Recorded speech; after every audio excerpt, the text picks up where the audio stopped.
A paz do Senhor Jesus para você. Eu sou o pastor Maxwell Fajardo. Esta é mais uma aula da Escola Dominical da Igreja Assembleia de Deus em Vila Perus, em São Paulo. É um prazer imenso, uma satisfação estar com você em mais esta semana. Você que está nos acompanhando no decorrer desse trimestre em que estamos estudando a revista Lições Bíblicas da CPAD, que esse trimestre está estudando a carta de Paulo aos Efésios. E hoje nós estudaremos a lição de número 8, edificados sobre o fundamento dos apóstolos e dos profetas. E concluiremos o segundo capítulo da carta de Paulo aos Efésios. Então eu te convido, durante esses próximos minutos, dedicar este tempo a estudarmos esta porção da carta de Paulo aos Efésios. E para tanto, eu gostaria de te convidar para fazer a leitura bíblica junto comigo, se você puder acompanhar, ou se não for possível acompanhar aí na sua Bíblia ou no seu aplicativo aí da Bíblia,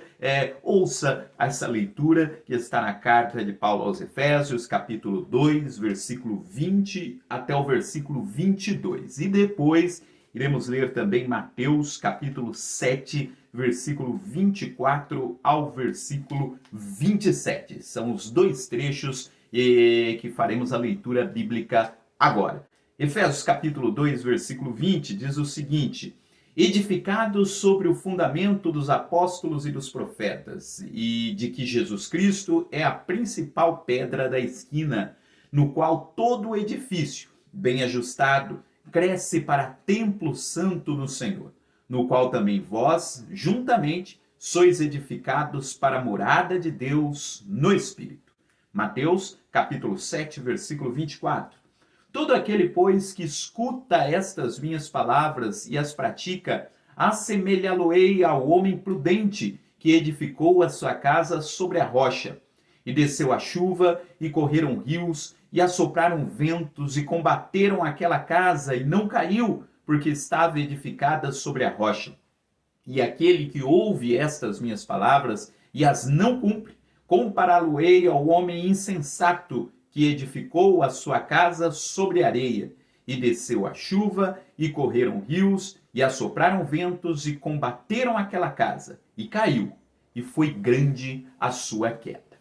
Muito bem, então chegamos à lição de número 8 e, como eu disse, concluiremos hoje o segundo capítulo da carta de Paulo aos Efésios. A carta tem 6 capítulos e essa lição de hoje, ela retoma algumas ideias que nós tratamos na lição passada. Você veja como uma lição ela é encadeada na outra, porque nessa tem algumas ideias mesmo, inclusive a metáfora aqui do templo que Paulo usou nos versículos que usamos na semana passada, ela aparece novamente. Então, basicamente, são 3 versículos dessa carta aos Efésios que estudaremos hoje, mas que falam sobre essa ideia do que constitui o edifício em que a igreja está edificada. Bom, como eu disse, é necessário retomar algumas ideias que nós estudamos na lição passada. E você deve se lembrar que na lição passada nós comentamos sobre uma das metáforas, uma das comparações que o apóstolo Paulo usou neste texto, ao falar sobre, primeiro, ao falar sobre a situação anterior dos gentios, em que gentios e judeus estavam separados. E na lição anterior, na lição retrasada, né, ele diz a respeito dos gentios que estavam longe das promessas, estavam longe da aliança que Deus havia estabelecido com Israel, estavam longe dos rituais, né, que o povo judeu praticava. E aí na lição passada, o foco foi a forma como Deus trouxe esses gentios que estavam longe para perto. E não apenas os trouxe para perto no sentido de dar a eles a mesma condição que os judeus tinham. Não. Na realidade, entre judeus e gentios, Deus criou um novo povo. Ou, para usar aqui a expressão que o apóstolo Paulo usa na carta aos Efésios, dos dois, Deus criou um novo homem, ou seja, uma nova humanidade. E para falar sobre este processo, não é, de aproximação dos gentios, de inclusão dos gentios neste plano, o apóstolo Paulo pensa na figura do templo em Jerusalém. E você deve se lembrar, nós comentamos que no templo em Jerusalém, o templo que era o símbolo da presença de Deus em Israel.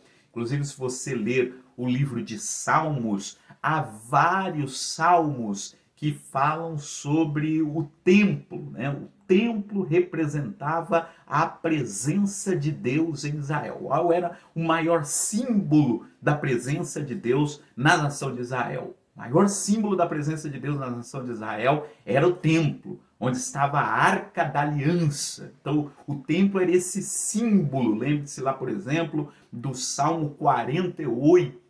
Grande é o Senhor e muito digno de louvor na cidade do nosso Deus, no seu santo monte. E por que se fala da cidade do nosso Deus e no seu santo monte? O monte era o monte de Sião, onde estava a cidade de Jerusalém, e na cidade de Jerusalém estava o templo, e no templo estava a Arca da Aliança. Então, o santo monte, o monte de Sião, o monte onde estava a cidade de Jerusalém, aquela cidade, principalmente o templo que estava ali naquela cidade, representava a presença de Deus com Israel. Bom, e esse templo, você sabe que ele foi destruído, ele foi construído lá por Salomão, e depois ele foi destruído na época do cativeiro babilônico, e depois ele foi reconstruído na época de Neemias, e um pouco antes do ministério de Jesus, ele foi reconstruído mais uma vez por Herodes. Aliás, na época em que Jesus estava pregando, o templo ainda estava em reconstrução. Você deve se lembrar lá em Mateus 24, que os discípulos chegaram ali para Jesus e começaram a conversar com Jesus a respeito das estruturas do templo. O templo ainda estava em obras, a obra não estava 100% completa. E Jesus usa aquela observação dos discípulos a respeito do templo e diz que aquele templo seria destruído novamente, o que aconteceu aproximadamente 40 anos depois, na época da destruição de Jerusalém. Bom, mas esse não é o nosso assunto. Eu só estou falando a respeito do templo, e uma das coisas que nós comentamos na aula passada é que nesse templo em Jerusalém havia algumas divisões. Havia o pátio dos gentios, então havia o lugar onde os gentios podiam entrar, que era apenas no primeiro pátio. Então nós estamos falando do pátio, não estamos nem falando do lugar onde estava a arca, do templo propriamente dito. Estamos falando do pátio. No pátio tinha o pátio dos gentios, e depois tinha um muro, e depois desse muro tinha lá o pátio das mulheres, e aí mais um muro, o pátio dos judeus homens, e depois do último muro é que tinha o local onde os sacerdotes podiam entrar. Então havia essas separações. Nós falamos que Cristo quebrou este muro divisório. Quer dizer, não há mais essa separação entre judeus e entre gentios. É lógico que o muro físico ainda continuava existindo no templo de Jerusalém, mas o que Paulo está falando é que diante de Deus não haveria nenhuma barreira, nenhuma distinção entre um grupo e outro. Então ele usou, o que eu queria frisar hoje, é que ele usou a figura do templo. Então, o templo, que era o símbolo da presença de Deus, era um templo que tinha uma divisão rígida, tinha um muro separando judeus e gentios. E aí agora Paulo diz que a partir do ministério de Cristo, a partir da manifestação de Cristo, não há mais essa necessidade deste muro, não há mais separação entre judeus e gentios. Então, na lição passada nós falamos sobre o muro. E agora Paulo, ainda pensando nessa metáfora, nessa comparação que ele fez com o templo e a nossa situação diante de Deus, vamos ampliar um pouquinho essa comparação que o apóstolo Paulo fez. Porque ele falou do muro, não há mais divisão, enfim. E agora pode surgir uma nova pergunta. E qual é a nova pergunta? Eu disse que lá no Antigo Testamento, e se você ler os livros do Antigo Testamento, você vai perceber isso muito claramente, o templo era o símbolo da presença de Deus. Tanto é que você deve se lembrar que o profeta Daniel, por exemplo, quando ele estava lá na Babilônia, a Bíblia diz que ele orava com a sua janela aberta para Jerusalém, para a cidade de Deus, para onde estava o templo, ainda que destruído, mas ele orava voltado para Jerusalém. Então, essa simbologia do templo como local onde Deus habitava era muito forte, era muito presente. Isso também aparece, mais uma vez, num diálogo que Jesus teve com a mulher samaritana, lá em João capítulo 4, que nós vamos retomar daqui a pouco, onde aparece de novo essa ideia, qual é o local em que se deve adorar a Deus. E é isso que o apóstolo Paulo está pensando quando escreve aqui esse texto.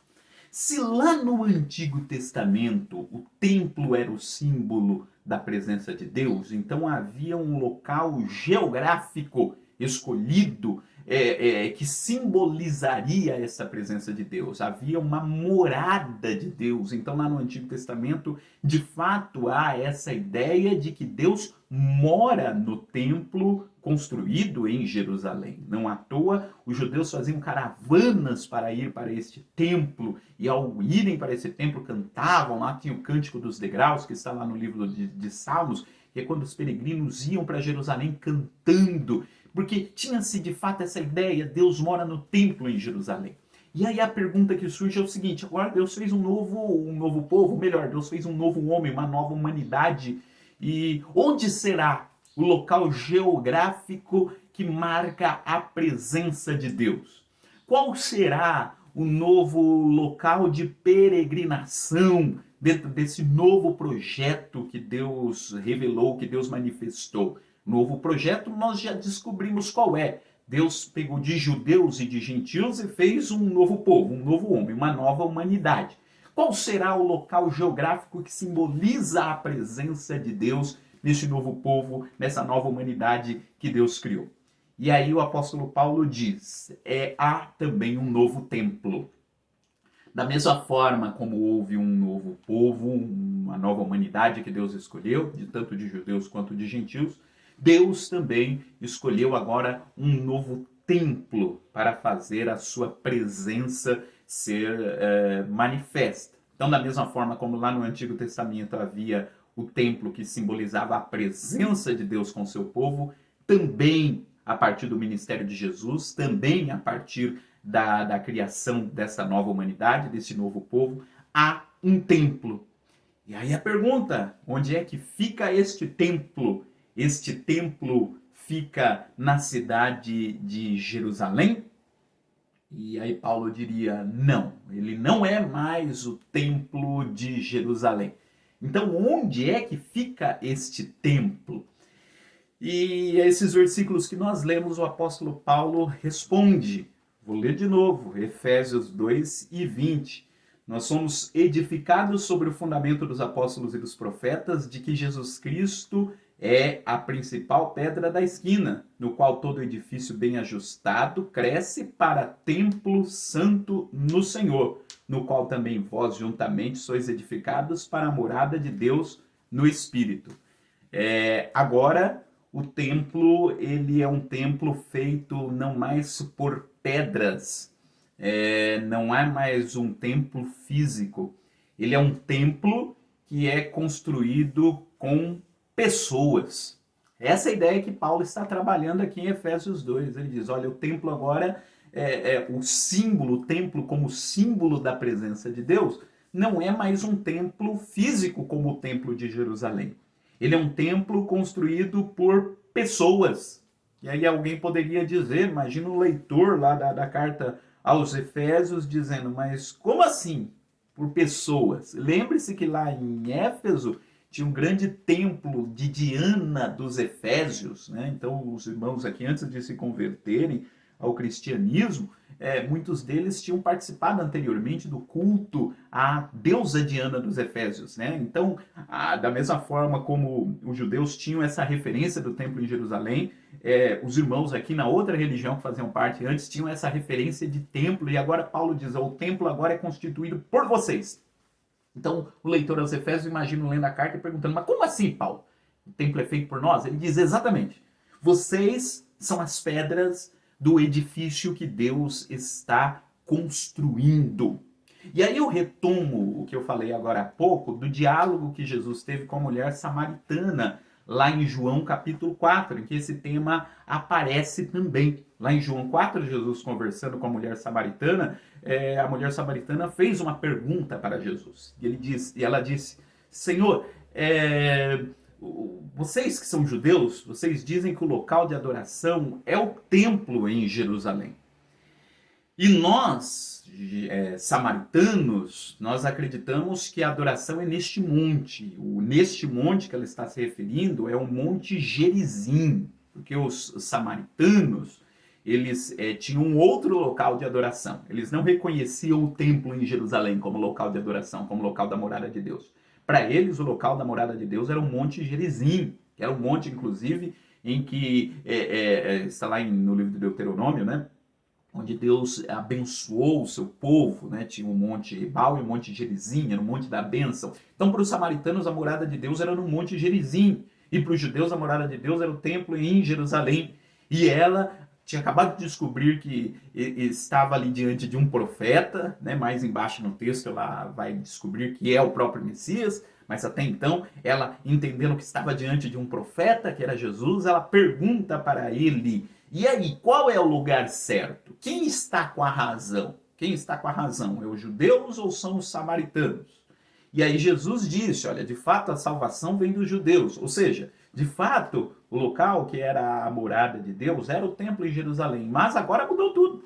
Porque chegará a hora, disse Jesus. E de fato, já chegou, em que os verdadeiros adoradores adorarão ao Pai, nem no Monte Gerizim e nem no templo em Jerusalém. Porque o Pai procura os verdadeiros adoradores que o adorem em espírito e em verdade. O templo passa a ser agora um templo vivo, um templo constituído por pessoas. Onde é que Deus habita? Deus habita, depois da obra expiatória de Cristo na cruz do Calvário, local onde Deus habita é o coração daqueles que entregaram a sua vida a Ele. Nós constituímos o templo. E não é apenas o apóstolo Paulo que faz essa explicação aqui em Éfeso. Ele faz em outros lugares também. Você pode ler em 1 Coríntios, no livro de 1 Coríntios, lá nos primeiros capítulos, o apóstolo Paulo retoma algumas vezes essa ideia e diz que, de fato, nós somos o templo, né? Nós estamos sendo edificados sobre Cristo. 1 Coríntios capítulo 3, por exemplo, ele trata dessa questão, e embora ele esteja ali usando essa mesma metáfora com um outro objetivo, com um outro fim, Jesus fala disso na conversa com a mulher samaritana, e o apóstolo Pedro também fala a respeito disso. Né? O apóstolo Pedro diz que Cristo ele é a pedra angular, daqui a pouco a gente vai falar sobre essa pedra angular, e ele diz que nós também somos pedras vivas que constituímos este templo, este edifício. Então, na nova dispensação, com a manifestação de Cristo, o templo passou a ser os homens. E eu costumo brincar quando falo a respeito disso. É como eu ouvi alguém fazendo essa comparação certo dia e achei muito interessante. Qual é o novo endereço de Deus? Qual é o endereço de Deus? Lógico, né? Se a gente for pensar em termos absolutos, não há um lugar no universo que possa ser considerado o endereço de Deus, né? Porque Deus ele é onipresente, ele está em todos os lugares ao mesmo tempo. E há versículos bíblicos que dizem isso, que nem o universo todo poderia comportar o próprio Deus. O próprio Salomão, quando construiu o templo em Jerusalém, ele disse, Senhor, eu estou construindo esta casa aqui para o Senhor, mas eu sei que essa casa não é capaz de comportar ao Senhor. O Senhor é maior do que todo o universo. Estevão, antes de ser apedrejado, lá em Atos 7, ele diz também, né, que Deus não habita em templos feitos por mãos humanas, ou seja, Deus não pode ser comportado no espaço físico, ele é maior do que todo o universo, ok? Então, em termos absolutos, nós entendemos isso, Deus ele não poderia habitar em um lugar, porque ele é maior do que todos, mas Deus, ele escolheu viver em algum lugar. Ele escolheu se relacionar com alguém a partir de algum lugar. E qual é esse endereço? Então poderíamos dizer, esse endereço, a casa de Deus, era lá o templo em Jerusalém. Mas a partir da morte de Cristo, qual é o endereço? Então, se fosse possível, imagina você perguntando para Deus, qual é o teu endereço, Senhor? Onde o Senhor mora? E ele diria, eu moro dentro do coração dos meus filhos, eu moro dentro do coração dos crentes, eu moro aí, no meio dessas pedras vivas que eu constituí para a glória do meu nome. Este é o novo templo. Templo pensado aqui, lógico, nesse sentido que tinha o templo em Jerusalém. O lugar da manifestação da glória de Deus, o lugar onde Deus habitava, né? Isso passou a ser nós. Né? Deus passou a se revelar nas pessoas. E aí, talvez possa surgir uma primeira pergunta, que talvez seja a pergunta óbvia, né, diante do que eu falei. E os templos que nós construímos, e as igrejas que nós erguemos, que nós construímos, elas perdem o seu sentido? Não, elas não perdem o seu sentido. Lógico, nós não pensamos hoje mais na construção das igrejas da mesma forma que era pensado o templo em Jerusalém. Porque, veja, houve um tempo em que existiam várias sinagogas em que os judeus se reuniam, mas tinha o templo principal em Jerusalém, né, o lugar ali da habitação da arca, enfim. Embora lá no Novo Testamento a gente não tenha mais essa referência falando-se a respeito ali da arca, mas esse também é um outro assunto. Mas veja, existiam as sinagogas, mas o templo ainda tinha essa característica de estar acima de todos os outros locais de reunião. Era o local por excelência, né, da manifestação de Deus. Agora eu estou falando do templo no sentido físico. Então nós não temos mais o templo nesse sentido de um lugar de peregrinação em que Deus habita apenas naquele lugar específico. O templo hoje, o templo, a construção, o templo físico, transformou-se no local em que nós nos reunimos, nós que somos templos vivos, nós nos reunimos para adorar juntos ao mesmo Deus. Lembre-se que há várias referências no Novo Testamento que, embora diga que nós somos o templo vivo do Senhor, também destacam essa necessidade de nós estarmos juntos num culto, em reunião. O próprio apóstolo Paulo, lá em 1 Coríntios, ele diz, né, que nós devemos nos reunir, e nessa reunião cada um apresenta uma coisa, um tem salmo, outro tem doutrina, enfim, outro tem profecia. O templo passa a ser esse local de encontro para nós adorarmos juntos ao Senhor. O escritor aos Hebreus, ele diz que nós não devemos deixar a nossa congregação, ou seja, nós não devemos deixar de congregar, não devemos deixar de estar juntos no templo, louvando e adorando ao nome do Senhor Jesus. Né? E em tempos de pandemia, nós aguardamos, né, esse momento em que todos juntos poderão estar ali próximos no templo, louvando, adorando ao nome do Senhor, sentindo a presença de Deus. O templo, então, tem essa característica, esse local onde nós nos reunimos para adorar ao Senhor. Mas, antes que Deus se manifeste ali no templo físico, é necessário que nós sejamos o templo vivo, ou seja, de nada adianta nós nos reunirmos no templo físico se nenhum de nós é o templo de fato de Deus.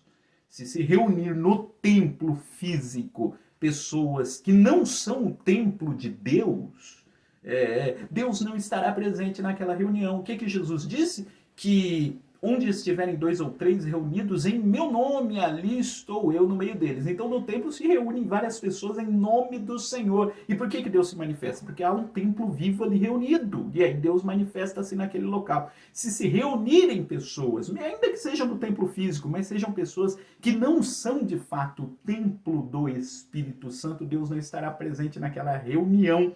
Porque não é o espaço físico em si que vai santificar. Quem vai santificar aquela reunião é a presença de Deus nos templos vivos que estão ali reunidos. Então veja, nós não estamos dizendo que o templo não tem nenhuma importância. Não, nós estamos dizendo que o significado simbólico que o templo tinha no Antigo Testamento, ele foi deslocado para a nossa própria vida como templos vivos que recebem a presença de Deus. E o templo, no sentido físico, é o local onde juntos nós nos reunimos para cumprirmos, para adorarmos a Deus e para cumprirmos também a missão da igreja, uma das missões da igreja, que é a missão da edificação mútua.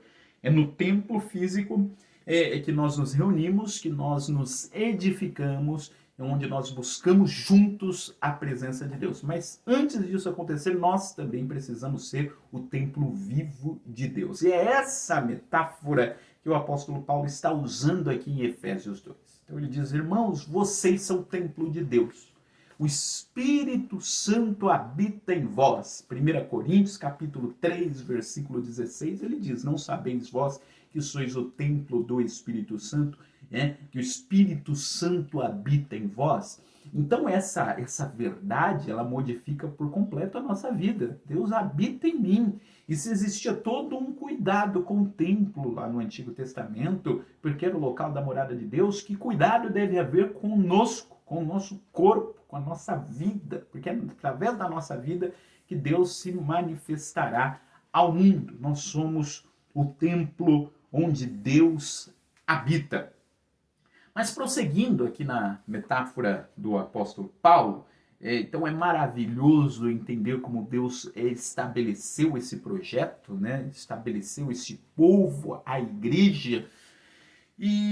Mas ele continua dizendo, ele diz no versículo 20 que nós estamos edificados sobre o fundamento dos apóstolos e dos profetas e de que Jesus Cristo é a principal pedra da esquina. Antes de falar do fundamento dos apóstolos e dos profetas, que aliás é o título da lição, eu vou falar sobre essa expressão que Paulo usa, em que ele diz que Jesus é a principal pedra da esquina. E aí é importante a gente pensar um pouco sobre a arquitetura daquela época, os termos que eram usados na edificação, né, na criação dos edifícios, das construções daquela época. Essa expressão pedra da esquina, ela aparece em outros lugares, tanto no Novo quanto no Antigo Testamento. E o que era a pedra da esquina? A pedra da esquina, ela era a pedra fundamental de qualquer construção, de qualquer obra. Você sabe que quando você vai construir algo, a primeira coisa que deve ser feita é o alicerce, é o fundamento.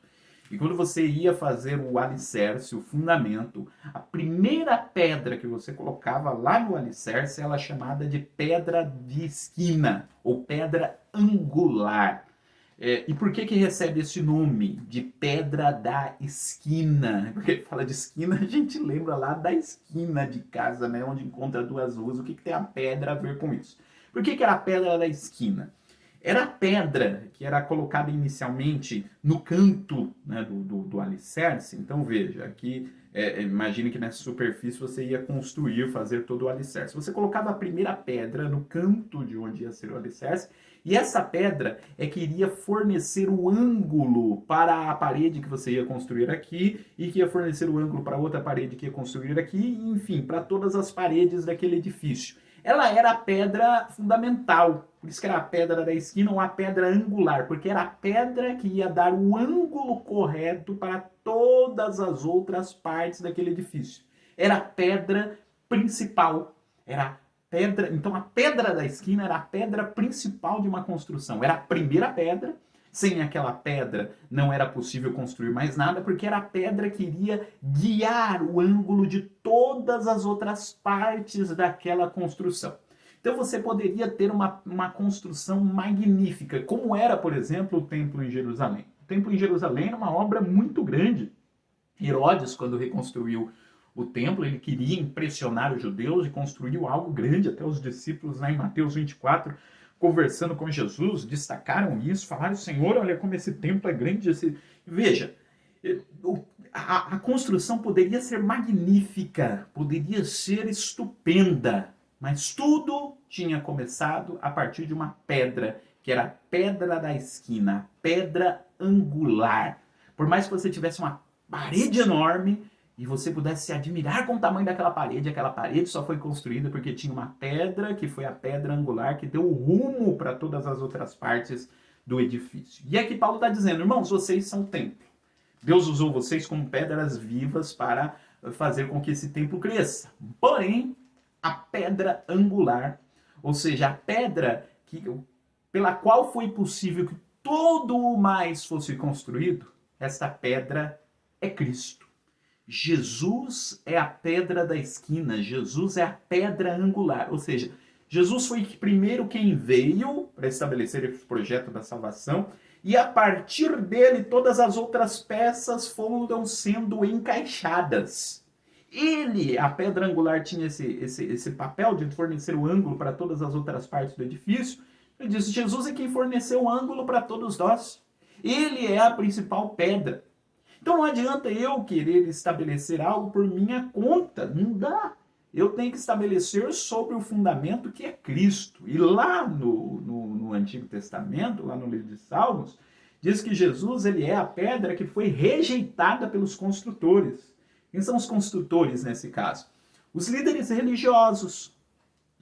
Você sabia que, por exemplo, uma das funções dos líderes religiosos judeus era identificar o Messias, porque os judeus eles estavam esperando o Messias. Quando o Messias chegasse, os líderes religiosos deveriam olhar e dizer: olha, você é o Messias, você cumpre todas as profecias que estão estabelecidas. Uma das funções da liderança religiosa judaica naquela época era apontar para o Messias e dizer: este é o Messias.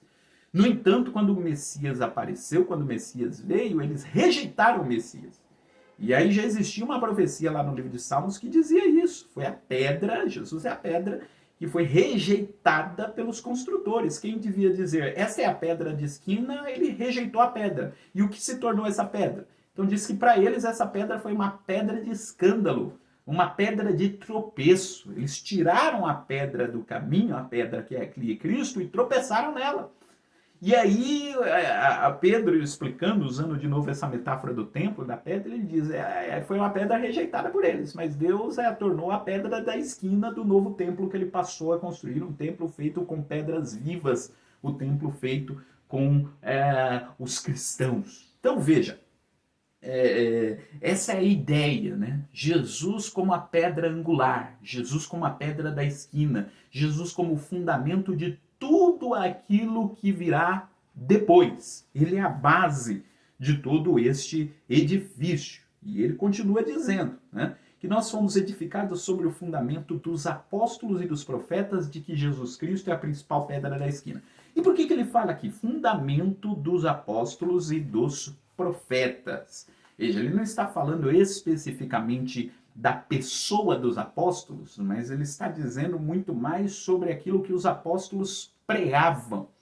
Ou seja, lembre-se que quando o apóstolo Paulo escreve isso, aquele grupo inicial dos apóstolos ainda estava vivo, ainda estava em atividade. Os discípulos que conviveram com Jesus depois se transformaram em apóstolos, porque apóstolo quer dizer enviados. Então era aquele grupo inicial constituído por Cristo, que levaram o evangelho nessa etapa primeira da igreja, né? Os apóstolos. E tem no Novo Testamento algumas categorias de apóstolos. Nós vamos ter uma lição que vai falar mais sobre esse termo apóstolos, quando nós chegarmos lá no capítulo 4 de Efésios, mas já para antecipar, né, lá no Novo Testamento você tem o grupo original ali dos apóstolos, constituído pelos discípulos de Jesus, e você tem uma segunda categoria de apóstolos, que são pessoas que não conviveram com Jesus, mas que também são chamados pelo Novo Testamento de apóstolos. É o caso do apóstolo Paulo.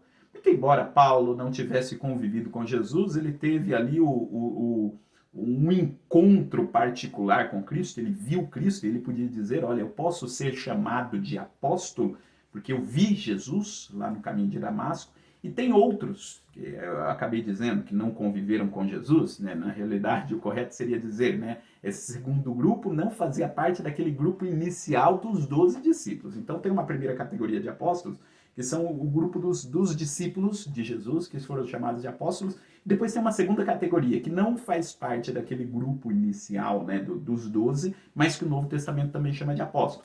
Então o apóstolo Paulo não fazia parte do grupo dos 12, embora tenha visto Jesus, tenha conversado com Jesus lá no caminho de Damasco, e há outros que muito provavelmente estavam ali ouvindo o que Jesus dizia, mas não faziam parte do grupo dos 12. Então você tem lá Silas, você tem Barnabé, então são pessoas que são chamadas de apóstolos no Novo Testamento. Enfim, quando nós estamos falando aqui edificado sobre o fundamento dos apóstolos, então ele está falando sobre este grupo inicial, né, que deu início à tarefa da pregação do Evangelho. Ide por todo mundo pregar o Evangelho a toda a criatura. Quem estava na linha de frente nesse primeiro momento de pregação do Evangelho? Os apóstolos, os enviados, né? Levaram, embora a igreja tenha se espalhado espontaneamente por todo o Império Romano, mas existia esse grupo dos apóstolos que teve essa responsabilidade de cuidar, né, dessa igreja que estava espalhando. E pensando então nessa metáfora lá da construção, então Jesus é a pedra da esquina, é a pedra angular, ele é a pedra primeira que foi colocada e depois dele vieram os demais. Então o apóstolo Paulo diz, olha, nós os apóstolos somos uma pedra que foi encaixada lá no fundamento que é Cristo. Nós somos, esse grupo dos apóstolos foi um dos primeiros a ser constituído nessa igreja que Cristo estava edificando.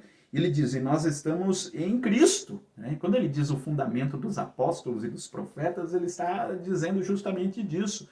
Deus usou esses apóstolos, porque esses apóstolos foram os que primeiro elaboraram essas primeiras doutrinas da igreja. O próprio apóstolo Paulo, ele tem 13 cartas do Novo Testamento em que Deus usou para explicitar, né, quais eram as principais doutrinas daquela igreja que estava sendo estabelecida. Então ele diz, o ensino que Deus deu a nós, apóstolos, está na base aí deste edifício. E veja o cuidado que o apóstolo Paulo diz. Ele não diz, não é que nós somos os principais, não. O principal é a pedra angular. Nós nos ligamos à pedra angular, porque era colocada a pedra angular, depois vinham as outras pedras que iam formando o fundamento do edifício. Ele diz, nós, apóstolos, estamos ligados a essa pedra angular e constituímos o que a gente está pregando, constituir a base, o fundamento desse edifício. Então, veja, Cristo é a pedra angular e depois vem as outras pedras. Ele diz, nós apóstolos somos uma dessas pedras. E o fundamento que nós estamos dando não é que a igreja está edificada sobre nós, apóstolos. Não, o ensino em que nós estamos trazendo, que é um ensino que provém do próprio Cristo, é o fundamento sobre o qual todo esse edifício está sendo construído. Então, veja que bonito, Deus está usando pessoas para construir esse novo templo, esse novo edifício. Entre essas pessoas estão os apóstolos. O apóstolo Paulo, quando ele vai falar a respeito disso em outros momentos, né, em 1 Coríntios, por exemplo, ele diz que Deus constituiu na igreja primeiramente apóstolos.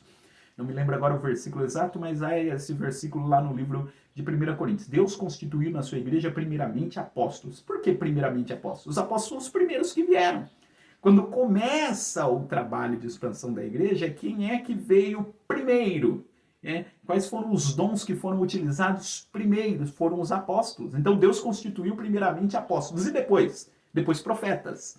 E por isso que o apóstolo Paulo fala aqui, né, edificado sobre o fundamento dos apóstolos e dos profetas. O profeta, e há uma discussão muito interessante a respeito desse versículo, sobre o que o apóstolo Paulo queria dizer quando fala aqui a respeito de profetas, porque há uma linha de interpretação que diz que ele está se referindo aos profetas do Antigo Testamento, o que é válido, porque os profetas do Antigo Testamento falavam a respeito de Jesus, e essa mensagem dos profetas do Antigo Testamento,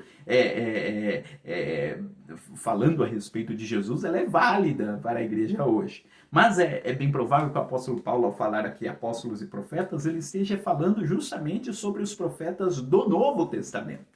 Porque Deus, ele próprio vai falar isso mais para frente, em Efésios 4:11, que Deus constituiu na sua igreja profetas. O que é o profeta? É aquele que, a partir da sua aproximação com Deus, o profeta nesse sentido, nós vamos falar mais à frente, quando nós chegarmos no capítulo 4 de Efésios, mas o profeta é aquele que transmite a palavra do Senhor, que, conhecendo o contexto em que ele está, ele entende o que Deus quer que seja transmitido para a sua igreja e traz a palavra. Então veja, o apóstolo, por isso que diz o fundamento dos apóstolos e dos profetas, o apóstolo chega trazendo a boa nova, né? Ele é o enviado. O apóstolo, aqui nesse contexto, é aquele que chegava numa nova localidade, pregava o evangelho, estabelece ali a igreja do Senhor.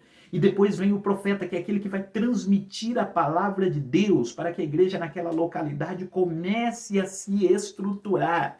E aí o que o apóstolo Paulo está dizendo é isso: Jesus, ele é a pedra angular do edifício, e aí ele vai usar para edificar o seu edifício o ensino que está sendo transmitido pelos apóstolos e que depois vai ser transmitido pelos profetas e que depois ele está falando do início aqui da construção, né? Então essa construção começa com Cristo, que é a pedra angular, não pode haver outro fundamento, e como que Cristo vai construindo? Ele vai construindo usando os apóstolos, depois usando os profetas, e aqui o apóstolo Paulo poderia continuar, em outros trechos ele continua. Ele usa os apóstolos, ele usa os profetas, depois ele usa os ensinadores, depois ele usa quem canta, depois ele usa todo mundo, né? E usando o dom de cada um, essa igreja vai sendo construída, ela vai sendo edificada para a glória do nome do Senhor. Então por isso, edificada sobre o fundamento dos apóstolos e dos profetas. Paulo está dizendo, este novo templo que está sendo construído, que somos nós,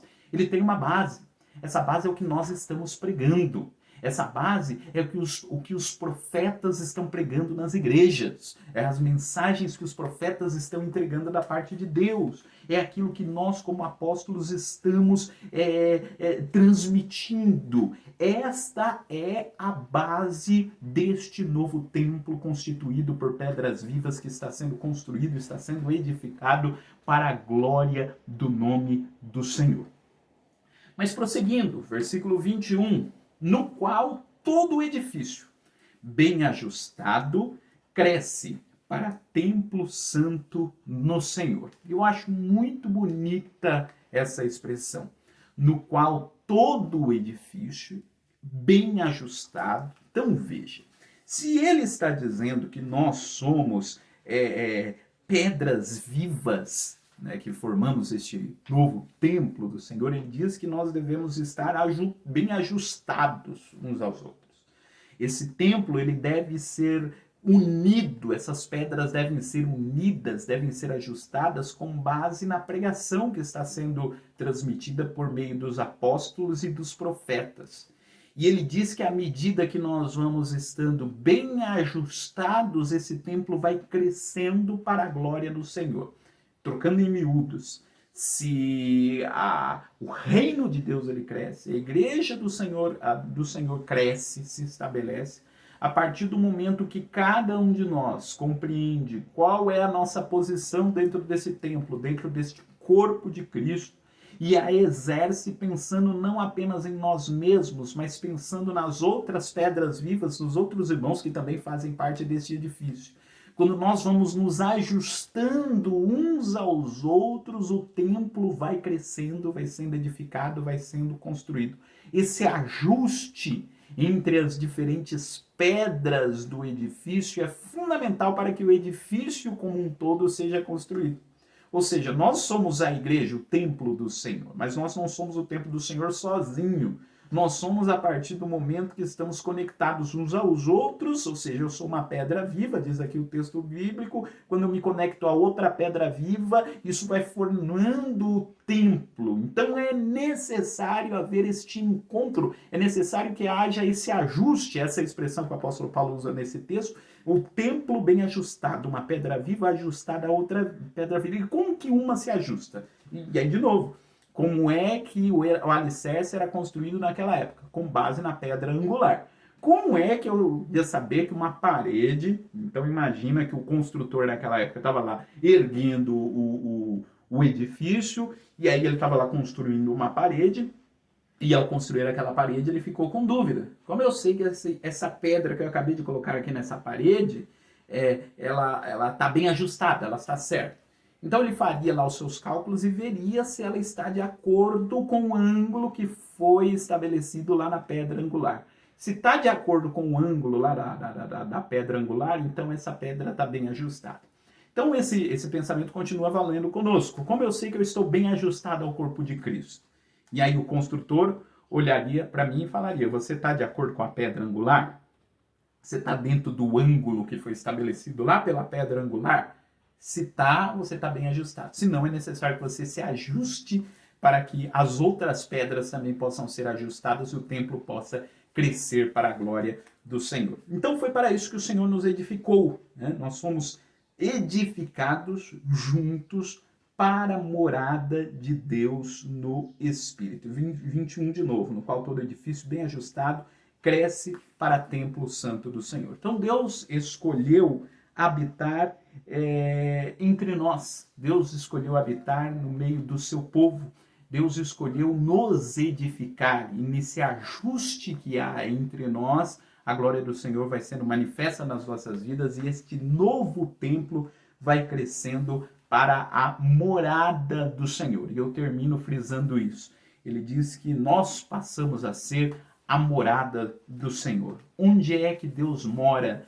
Deus mora em você, que um dia entregou a sua vida para Jesus. Você faz parte deste grande templo que Deus construiu. Então, lá no Antigo Testamento, o maior símbolo dessa presença de Deus era o templo. Era, antes de ser o templo, era o tabernáculo. Deus falou lá para Moisés, lá no livro de Êxodo, vou construir um tabernáculo e eu vou morar com vocês. Eu vou habitar no meio de vocês através desse tabernáculo. E hoje Deus diz, eu construí um templo que é feito por pedras vivas, que é feita por seres humanos, e eu vou morar na terra por meio desse templo. Jesus, quando veio à terra, lá em João 1,14, o texto diz, né, que o verbo se fez carne e habitou entre nós. No original, tabernaculou entre nós. A ideia do tabernáculo, o local da morada de Deus. Deus estabeleceu-se em Cristo aqui nesta terra. E depois do ministério de Cristo, ele decidiu morar, habitar aqui por intermédio da sua igreja. Nos tempos do Antigo Testamento perguntaria-se, onde eu encontro Deus? E a resposta seria, vá lá no templo em Jerusalém. E a pergunta é, onde eu encontro Deus hoje? E a resposta deve ser, está lá no coração daquele que crê em Cristo. Converse com ele, que lá você vai encontrar a Deus. E a grande reflexão que eu deixo para você, que eu deixo para mim, terminando esta aula, é justamente essa. Será que é possível que essa pergunta seja respondida através de nós? Onde mora Deus? E alguém possa dizer, ele mora dentro do coração daquele irmão, daquela irmã. Converse com ele que você vai perceber que Deus está lá, porque ele é templo do Espírito Santo. Que possamos alcançar isto na nossa vida. Quero orar com você e por você neste momento. Amado Deus, glorioso Pai, nós louvamos e engrandecemos ao Teu nome, Senhor. Muito obrigado pela vida deste Teu servo, dessa Tua serva que está nos acompanhando semanalmente nesta aula. E muito obrigado, Senhor, pela essa oportunidade que o Senhor nos dá de estudarmos a Tua palavra. De a cada semana descobrirmos mais a respeito deste Teu plano maravilhoso de salvação, a respeito deste Teu projeto maravilhoso para nós, Senhor. Te louvamos e Te engrandecemos. E queremos lhe pedir, Senhor, da Tua bênção sobre nós. Queremos lhe pedir da Tua graça, da Tua paz, da Tua tranquilidade, que possamos, Senhor, passar por todo esse período de caos mundial, Senhor, sendo edificados pela Tua palavra e confiando na Tua proteção, confiando na Tua ajuda, confiando na presença do Teu Espírito Santo. Que possamos a cada dia, Senhor, cumprir o propósito que o Senhor estabeleceu para nós, de sermos o Teu templo vivo. Não um templo, Senhor, de pedras inertes, mas um templo de pedras vivas que expressam através das nossas vidas, Senhor, a Tua graça, o Teu amor e a Tua misericórdia. Esse é o meu pedido a Deus, em nome de Jesus. Amém. Amém, meu irmão. Que Deus possa te abençoar. Olha, para mim está sendo uma experiência maravilhosa semanalmente estar aqui conversando com você sobre os temas dessa lição. Eu te convido na próxima semana a estar presente aqui conosco. Na próxima semana nós entraremos no capítulo 3 de Efésios. O título da lição que vem é O Mistério da Unidade Revelado. Lição profunda. Estudaremos na próxima semana e eu te convido a estar conosco. E se você tem aí algum comentário a respeito da aula, alguma pergunta, quer interagir conosco, pode deixar aí o seu comentário no vídeo, deixa aí a sua pergunta, a sua consideração, e aí nas próximas aulas gravadas a gente pode interagir com base naquilo que você escrever também. Vai ser uma bênção ter esse momento de interação aqui também. Você que não é inscrito, inscreva-se aí no nosso canal, e aí quando chegar um vídeo novo, você vai ter um acesso mais facilitado a ele. Que Deus possa te abençoar, um forte abraço e até a próxima semana.